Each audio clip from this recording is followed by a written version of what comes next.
जय गुरु जी संगत जी, मेरे यूट्यूब चैनल गुरु जी 13 ब्लेसिंग पर आपका हार्दिक स्वागत है।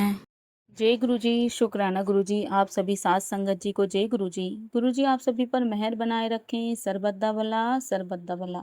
संगत जी मैं आशा करती हूँ कि आप सभी स्वस्थ और मस्त होंगे।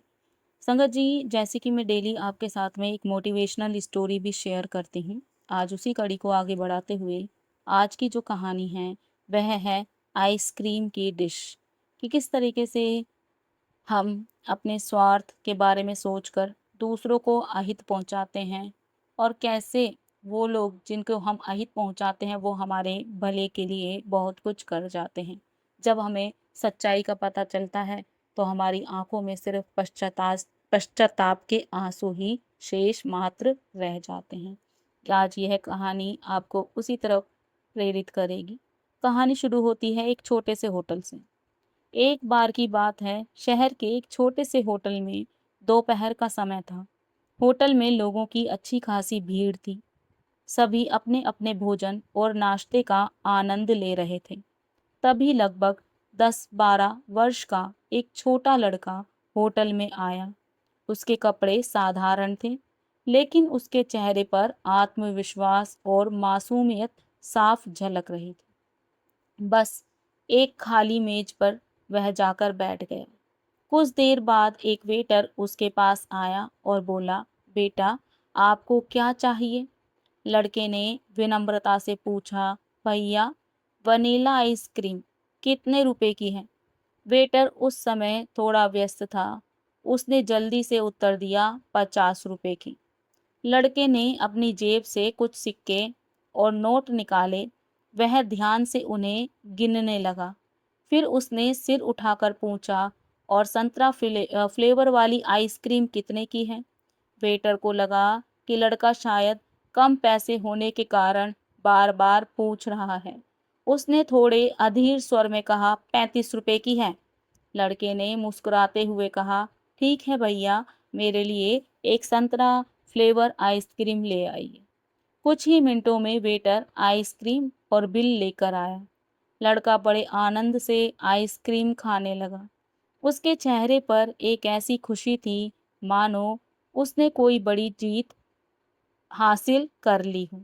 आइसक्रीम खत्म करने के बाद उसने बिल का भुगतान किया और चुपचाप होटल से बाहर चला गया।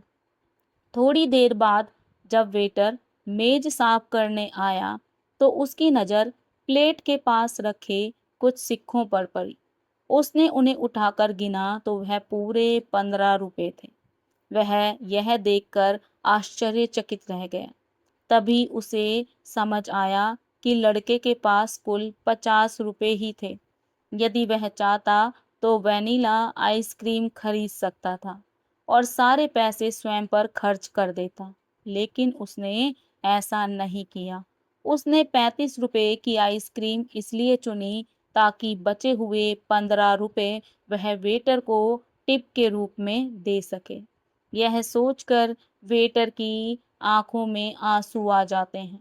उसे अपनी जल्दबाजी और अधीरता पर पछतावा होता है।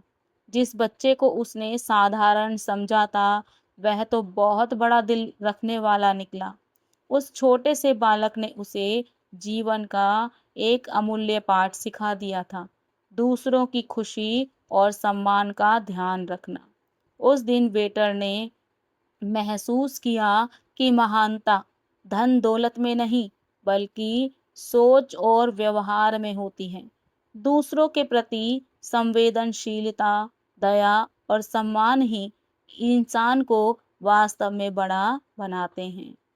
संगत जी इस कहानी से हमें यह शिक्षा मिलती है, हमें केवल अपने लाभ और सुख के बारे में नहीं सोचना चाहिए, बल्कि दूसरों की भावनाओं और आवश्यकताओं का भी ध्यान रखना चाहिए। सच्ची खुशी वही है जो अपने साथ साथ दूसरों के चेहरे पर भी मुस्कान ला सके। छोटी सी मदद और सद्भावना किसी के दिल को छू सकती है और दुनिया को थोड़ा बेहतर बना सकती है। जय गुरु जी। शुक्राना गुरु जी। संगत जी बहुत ही प्यारी मोटिवेशनल स्टोरी थी और इससे हमें यही ही कह सकते हैं सीख कर कि कभी भी हमें किसी को जज नहीं करना चाहिए। कई बार साधारण से चेहरे के पीछे बहुत खुराफात होती है और कई बारी खुराफाती चेहरे के पीछे बहुत भोलापन होता है। हर व्यक्ति एक जैसा नहीं होता। जिस तरीके से हमारे हाथ की पाँचों उँगलियाँ अलग-अलग नाप की होती हैं, उसी तरीके से हर व्यक्ति का स्वभाव एक जैसा नहीं हो सकता। जिसे आप अपना वेल विशर समझ रहे हैं, हो सकता है वही आपको स्टैबिंग कर रहा है और कई बार हमें लगता है कि कई बार हम कि वो व्यक्ति हमारे लिए अच्छा नहीं है, लेकिन वो हमारी पीठ पीछे हमारे लिए अच्छा कर रहा होता है। इसलिए कभी भी किसी पर ना तो इतना ज़्यादा विश्वास कीजिए कि वो आपको नुकसान पहुँचाए और ना ही कभी किसी पर इतना अविश्वास कीजिए कि अच्छा होते हुए भी आप उसको खो दें। संगत जी, मैं आज अपनी वाणी को यहीं विराम दूँगी। जय गुरु जी, शुक्राना गुरु जी, जय जय गुरु जी।